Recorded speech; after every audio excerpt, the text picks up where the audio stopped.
What comes to mind when you hear the word nostalgia? Probably a video game you played with your friends back when you were in school.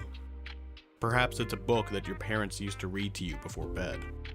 Unfortunately, some things we feel deep nostalgia for don't always hold up as time marches on. The comedian you used to laugh at all the time no longer seems funny to you. The video game you used to adore is now nothing but a painful slog. And yet, the subject of today is a very interesting case when it comes to nostalgia. To anybody growing up with the G4 back in the day, it was hard to not know about Anime Unleashed. Many great shows like Gadgard, Read or Die, and the legendary Cromartie High School were featured during this program.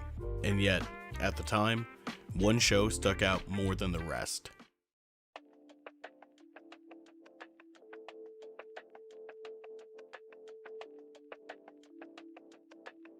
The show follows two kids, Sashi and Arumi. They live in a small part of Osaka called the Abenobashi shopping arcade. Sashi is having a hard time coming to terms with his old apartment being torn down, and in turn, losing all the trophies to his childlike nerddom. He then finds out that his best friend, Arumi, is moving to Hokkaido with her father Papa and Grandpa Masa to work as chefs at a ritzy hotel. While bumbling around town together, visiting all the different folks, Grandpa Masa falls off the top of his restaurant, Grill Pelican, and ends up in the hospital. The next day, the world around the kids starts to make less and less sense, until it fully collapses around them, to reveal they are no longer in the Abenobashi they're familiar with. From here, they find themselves traveling to multiple versions of Abenobashi, even containing the same people from their core families to random side folks like Mr. Kohei and Mizaki. After the first 5 or so worlds they visit, they come to learn that they're traveling to versions of Abenobashi that Sashi wants to visit. Sashi also learns from a strange old man that if they were to return to the real Abenobashi, Grandpa Masa will certainly be dead, and that he alone has the ability to take them back home to the real world.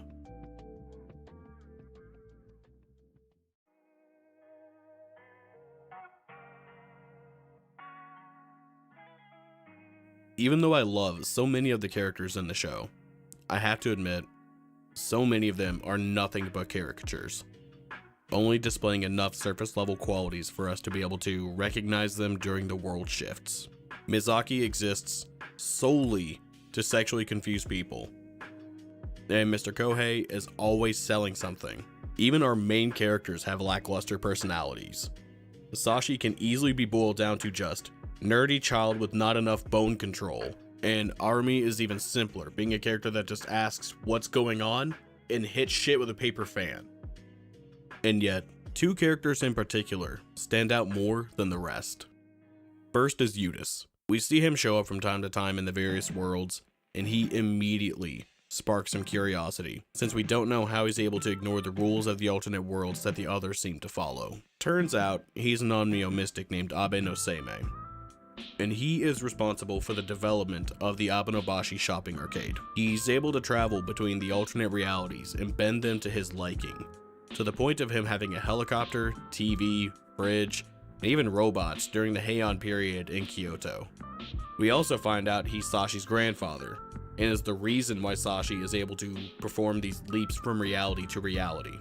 Honestly, I have to say, I really like Eudes' character, and this is where most of the interesting plot in the show comes from. And then there's Mune. As much as I like Abenobashi as a character, I dislike Mune just as much. She's almost entirely used for comedic fan service and exists for 2 reasons: to be a big pair of boobs and to chase Abenobashi from reality to reality. She is almost always placing Sashi in compromising situations, which almost always leads to Sashi getting whacked with a paper fan by Arumi. Oh, did I mention that she's also his grandma? I'd like to talk about a few of the individual worlds the kids visit.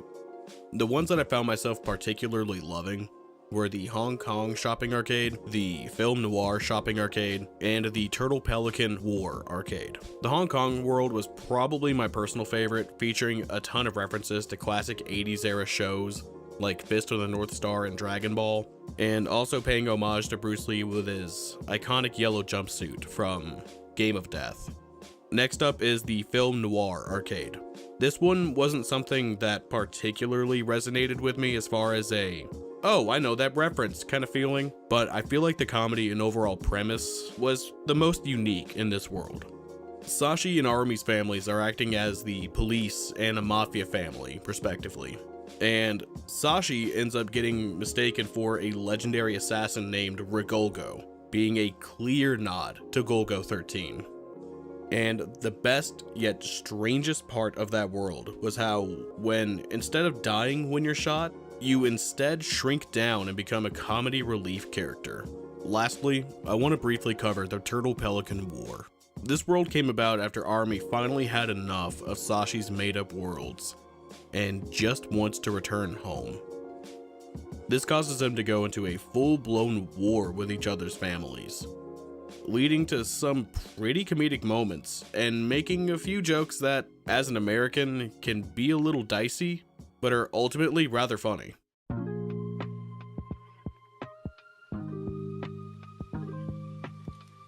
As much as I love the comedy presented here, by the end of it, I felt like it was getting old. I really wanted to see it fade away as the more dramatic elements began to peer through.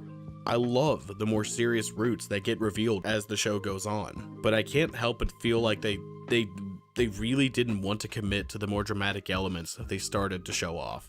Specifically, the fan service was kind of funny at first, but it really got old. The Hong Kong arcade being the last funny example, and existing as the metaphorical turning point in my book. I can see that this isn't the perfect series I once claimed it to be, but it's still a gem to me.